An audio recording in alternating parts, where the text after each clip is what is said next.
Suspense. And the producer of radio's outstanding theater of thrills, William N. Robeson. Now the serpent was more subtle than any beast in the field.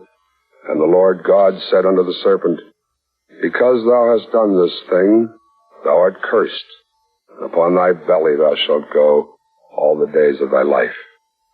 And so it has been ever after. With us, the snake has always been the heavy. Let the ancient Aztec venerate the plumed serpent Quetzalcoatl. Let the Babylonian believe that the twined snakes on a staff represented fertility, wisdom, and healing.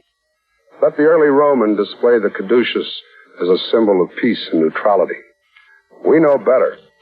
With us, a garter snake can panic a picnic, but a bushmaster loose on an ocean liner. Snake-proof your doors and windows. Take a Milltown and listen, as Jack Kelly stars in Martin Storm's great story, The Shipment of Mute Fate, a tale well calculated to keep you in Suspense.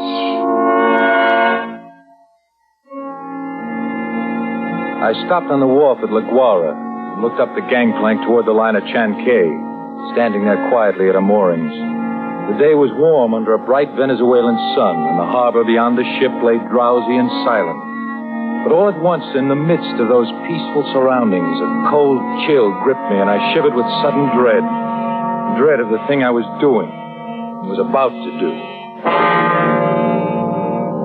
But too much had happened to turn back now. I'd gone too far to stop. I set the box down on the edge of the wharf, placed it carefully so as to be in plain sight and within gunshot of the captain's bridge. Then I turned and started up the gangplank.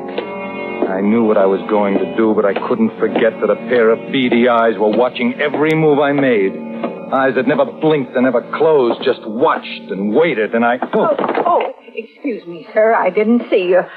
Why, it's Mr. Warner. Hello, Mother Willis. How's the best-looking stewardess on the Seven Seas? Why, I'm fine, Mr. Warner. It is nice seeing you again. Hey, wait a minute. Now, that's a fine greeting after 2 months. Well, have a great deal to do aboard. Well, I don't believe a word of that. Sailing day's tomorrow. You're simply avoiding me, that's all. Oh, no, really, I'm not. And on the trip down from New York, you said I was your favorite passenger. And so you were. And now, if you'll excuse me. Here. What's that you're carrying in your apron? Oh, nothing. Just supplies. Supplies? Let's have a look. No, please. What? It's a cat. Well, it's Clara, Mr. Warner. Mr. Bowman said I had to leave her ashore, and I just couldn't. Now, who's Mr. Bowman? The new chief steward. He's English and fussy. Clara's been aboard with me for 2 years, and I just can't leave her here in a foreign country, especially with her condition so delicate and all. Huh? Oh, yes, I see. Well, I hope you get away with it. You won't tell anyone? Not a soul. As a matter of fact, if things don't work out right, we may both end up smuggling.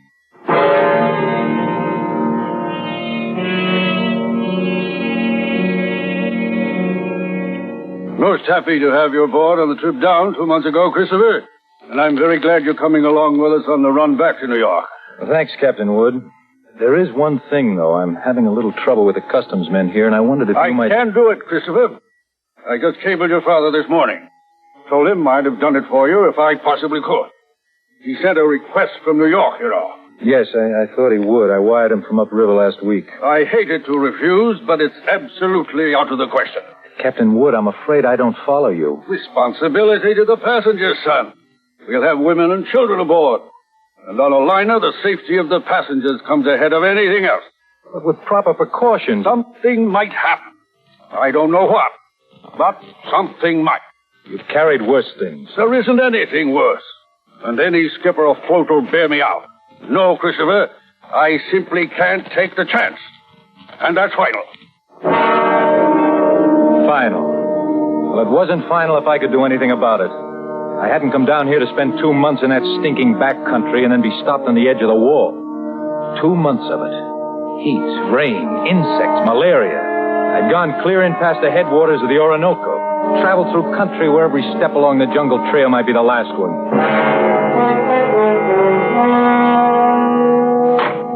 Morning, Captain Wood. The man at the hotel said you wanted to see me. That's right, Christopher. Sit down. Seems you weren't willing to let matters stand the way we left them yesterday. I'm sorry to go over your head, Captain, but I had to. The museum sent me all the way down here for it, and I'm not going to be stopped by red tape. This will be the only live Bushmaster ever brought to the United States. If I had my way... That orders are orders. Got a cable from the head office this morning. All right. Suppose we talk about precautions. I'll handle it any way you say. It's got to have a stronger box. That crate's too flimsy. Well, it's stronger than it looks. And that wire screen on top, it'll hold a Wildcat. But anyway, I bought a heavy sea chest this morning. We'll put the crate inside of that. Sounds all right. Got a lock on it? Heavy padlock. It's fixed so the lid can be propped open a crack without unlocking it. The snake's got to have air. But in dirty weather, that lid stays shut. I'll take no chances. Well, all right, Captain. We'll keep the thing in my cabin. Can't have it in the baggage room, and nobody on board's to know about it. Whatever you say, Captain. But we won't have any trouble. After all, it's only a snake. It doesn't have any magical powers. I saw a Bushmaster in the zoo at Caracas once. Had it in a glass cage with double walls. It'd never move. Just lay there and look at you as long as you were in sight. Gave a man the creeps. Funny, I didn't know they had a Bushmaster at the Caracas Zoo. They don't now. Found the glass broke one morning, and the snake gone. The night watchman was dead. They never found out what happened. Well, the watchman must have broken the glass by accident some way. The way they figured it, the glass was broke from the inside. We sail in 4 hours.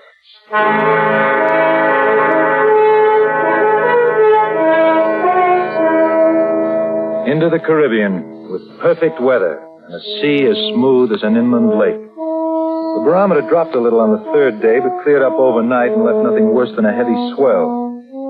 In spite of the calm seas and pleasant weather, I found myself feeling more and more often an ominous foreboding. I was developing an almost morbid fear of that snake. I stayed clear of the passengers pretty much, got the habit of dropping into Captain Wood's quarters several times a day. He kept the heavy box underneath his berth. I'd approach it quietly, shine my flashlight through the open crack. Never once could I catch that 12-foot devil asleep or even excited. He'd be lying there, half coiled, his head raised a little, staring out of those beady black eyes, waiting. He'd still be like that when I'd turn away to leave. Maybe that's what bothered me, that horrible and constant watching and waiting. What in the name of heaven was he waiting for? Well, hello there, Mr. Warner. Oh, how are you, Mother Willis? Aye, but you and the captain spend an awful lot of time around this cabin. I'm beginning to think the two of you must have some guilty secret. Oh, no, nothing like that, Mother Willis. Now, I don't know about Captain Wood, but I certainly don't have any guilty secrets.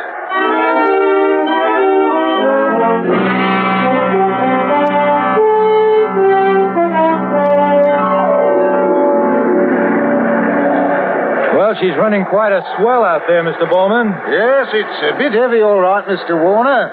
I imagine a storm passed through to the west of us yesterday when the glass dropped. Do you think it missed us then, huh? Oh, yes, that's what the mate figures. Certainly stirred up some water, though. This'll put half the passengers in their bunks. Yeah, it makes it lovely for my department. 2/3 of them will want a steward to hold their heads, sir. Well, I'll keep Mother Willis so busy she'll just have... Hey, look at the size of that wave. Eh? Gotcha, Hoshibet. We're going to take it on the port bow. Hang on, Mr. Warner. Wow, that was a freak if ever there was one. Not another wave that size in sight. Well, you see them like that sometimes, sir, even in a calm sea. Well, I've got to get below, Mr. Warner. That water probably did some damage to the officer's deck. Yeah, I suppose it... What did you say? Huh?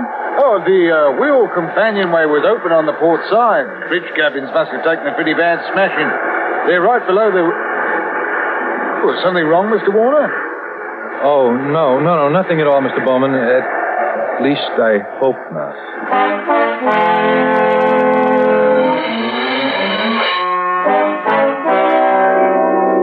course, I knew it was only one chance in 1,000. But the chances of that freak wave are 1 in 1,000, too. I stumbled down the companionway and along the passage to the captain's cabin. Oh, Mr. Warner. Mother Willis. Isn't this cabin a mess? I'm trying to get some of these things out to dry. Yeah, well, I just wanted to check. Where's that box that was under the captain's bunk? Oh, that. I just threw it out on deck. What? Oh, the desk over there slid into it. It was all smashed. But the small box inside of it, what happened to that? Oh, they were both splintered, Mr. Warner. Broke wide open. No. Oh, Mr. Warner, as white as a sheet. Mother Willis, will you go find Captain Wood? Tell him to come down here immediately. Well, I got a great deal to do in here. Please, get him at once. Very well. I suppose I can finish up here later. I pulled open the top drawer of the bureau beside me. Took out the captain's flashlight and a loaded pistol. Mother Willis had left a mop standing by the door.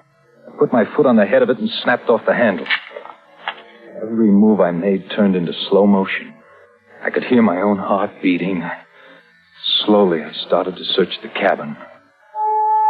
Sodden heaps of clothing scattered around on the wet black floor. I punched at them one at a time, holding the gun cocked, the flashlight pointing along the stick. Nothing. I worked around the room, throwing the light into the dark corners, back of the desk, under the bunk. And wherever I turned, I could feel those cold and blinking eyes at my back, watching, waiting. Using the stick, I pushed open the closet door and threw the light inside. Carefully, I poked at the boxes and junk on the floor. The snake was not in the closet. Inch by inch, I covered the entire cabin, and only then a horrible realization began to dawn on me. Captain Wood. Mother Willis just told me. Well, Christopher, so it's happened. That's right. It's happened. I see you found the gun. We'd better start searching the cabin here. Captain Wood, I just finished searching it. Then, women, kids, and that thing loose on board. 1,000 places for it to hide. God help us, Christopher.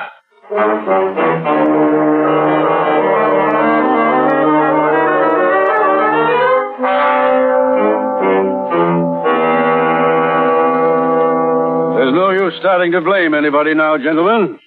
I didn't call you in here to pass judgment. The thing's done, and that's that. You're right there, Captain. What we have got to do is make up our minds how we're going to handle it. Well, it'd be easier if we didn't have to tell the passengers and crew. I've seen panics aboard liners before, sir. Yes, I agree with you, Mr. Bowman, but I don't quite see how we can avoid it. They've got a right to know, sir. As long as that snake is loose, everybody on board's in the same danger. And they all ought to know about it. Captain Wood, that snake is 12 feet long. It can't simply crawl into a crack. Why don't we make a quick search of the whole ship before we spread any alarm? Yes, I thought of that, Christopher. Well, as far as I can see, the only place it couldn't be is in the boilers or on top of the galley stove. Well, it might have crawled overboard. We can't count on that. We've got to assume it's on the ship somewhere. Yes, sir. And that could be anywhere, in a coil of rope or in a pile of clothes. Yes, or under some woman's berth or a baby's crib. Or even... We've already said it. That bushmaster could be anywhere. We've got to do something, and we've got to do it fast. All right. I think the best idea is to follow Mr. Warner's suggestion and make a quick search first. You agree to that? Yes, I'll do, sir. Then if we don't find it, we'll have to warn the passenger. We've got to find it. Alone in the dim baggage room, I went through the same movements as I had earlier in the captain's cabin. Gun in one hand, flashlight in the other. Poking into every dark corner behind every trunk and box. Since the baggage room was empty, I could keep the gun cocked and ready. The rest of those poor devils were having to do the same thing. Bare-handed. All over the ship, the search went on. Here now, steward. What on earth are you doing rummaging through my cabin? Oh, just checking, madam. Well, I'm quite sure there's nothing in here that has to be checked. Oh, I'm sorry, madam. It's captain's orders. It'll only take a few minutes. Well, I never heard of such a thing. A passenger simply doesn't have any privacy at all. Well, I've traveled on a lot of different lines, but I've certainly never heard of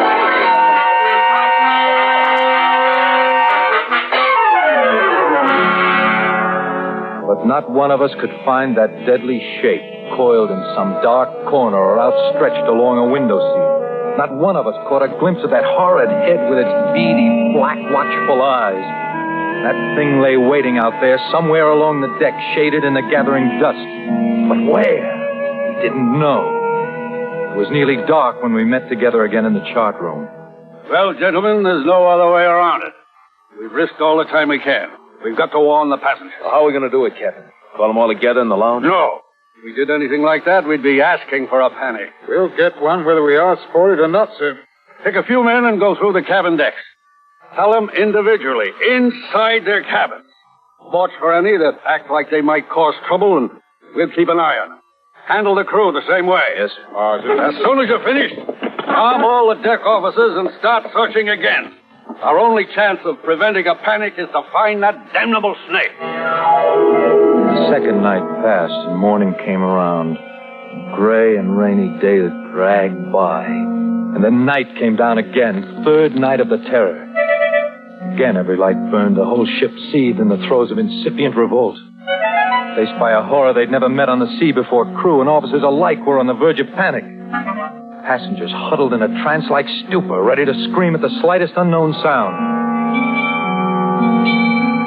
7 bells, I made my way forward to the chart room and found Captain Wood bent over a desk. Oh. Hello, Christopher. Come on in and sit down. It's got to be somewhere, Captain. It's got to be. I don't know. You could search this ship for 6 months and never cover all the places aboard. If we can only hold out for 2 more days, we'll be in. What's your home office say? Here's the latest wireless from them. Keep quiet and keep coming. What else can we do? Cigarette? Yeah, thanks. How is it below? Pretty bad. Anything could happen. Yeah, that's why I took the guns away from the men. 1 pistol shot, we'd have a riot on our hands. The whole thing's my fault, Captain Wood. That's what I can't forget. Take it easy, lad. There was only some way I could pay for it myself, alone. No, I know how you feel. But it's no more your fault than mine. Or the man who asked you to bring that snake back alive. Nobody planned this. You better try to get a little sleep. Sleep? Mr. Bowman made some coffee down in the steward's galley a while ago. Go on down and get yourself a cup. Then rest for a couple of hours. Rest? I can't rest. Christopher, it's not going to help anything if you stumble through a hatch half asleep and break your neck. Go on and get some coffee. One way or another, we've got to hold out for 2 more days.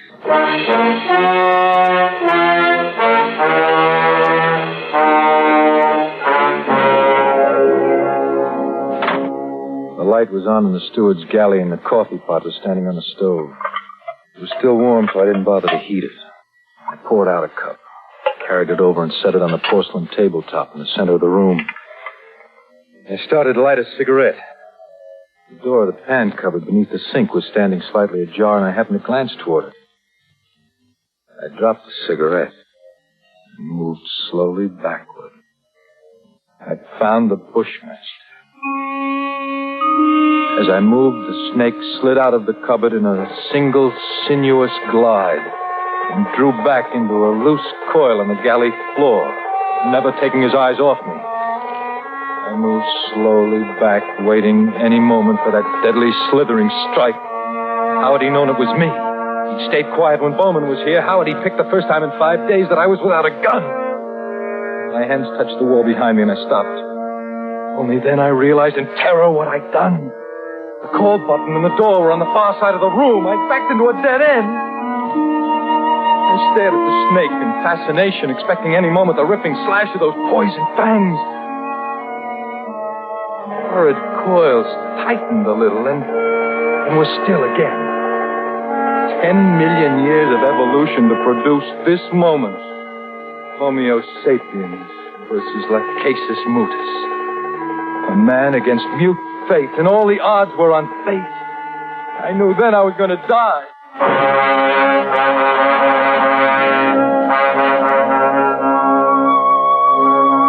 I could feel the sweat run down between the wall and the palms of my hands, pressing against it. My skin crawled and twitched, and the pit of my stomach was as cold as ice. There was no sound but the rush of blood in my ears. Snake shifted again, drawing into a tighter coil, always tighter. Why didn't the devil get it over with? And for an instant, his head veered away. Something moved over by the stove. I didn't dare turn to look at it. Slowly, it moved into my line of vision. It was a cat. That scrawny cat that Mother Willis had sneaked aboard in La Guara. The back was arched and every hair stood on end. It moved, stiff-legged now, walking in a half circle around the snake. The bushmaster moved slowly and kept watching the cat. He tightened. He was going to strike at any second. He struck and missed. The cat was barely out of reach. Now she was walking back and forth again. She was asking to die. Missed again, by a fraction of an inch. He was striking now without even going to a full coil. Missed! Again and again. Always missing by the tiniest margin. Each time the cat danced barely out of reach, and each time she countered with one precise spat of a dainty paw, bracing her skinny frame on 3 stiff legs. And then suddenly I realized what she was doing. The bushmaster was tiring, and one strike was just an instant slow, but in that split second, sharp claws raked across the evil head and ripped out both the lidless eyes. The cat had deliberately blinded the snake. He didn't bother to coil now, but slid after her in a fury, striking wildly, but always missing. And every strike was a little slower than the last one, until finally, as the snake's neck stretched out at the end of a strike, the cat made one leap and sank a razor-sharp teeth just back of the ugly head, sank them until they crunched bone. With tooth and claw, she clung as the monstrous snake flailed and lashed on the floor, striving to get those hideous coils around us, trying to break her hold, to shake off the slow and certain paralyzing death that gradually crept over him and at last stilled his struggles forever. I took a deep breath. At first in minutes. The cat lay on her side on the floor, panting, resting from the fight just over. She had a right to rest. Oh, that brave, beautiful alley cat had just saved my life. And maybe others as well. But as I turned toward the stove, I suddenly became very humble, and I knew all at once what a small thing a human being really is. I and others aboard were still alive only by the merest accident. There were 3 reasons why that cat had fought and killed the world's deadliest snake. And those 3 reasons came tottering out from under the stove on shaky little legs. 3 kittens with their eyes bright with wonder and their tails stiff as pokers. Up on the decks, hundreds of passengers were waiting for the news that the terror was ended. Well, they could wait a little longer. I pulled open the doors of a cabinet and found a can of milk in a saucer. And then I dropped down on my knees.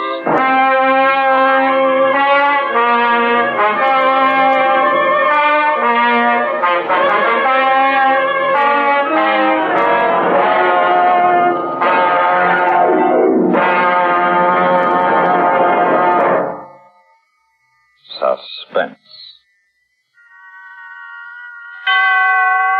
In which Jack Kelly starred in A Shipment of Mute Fate.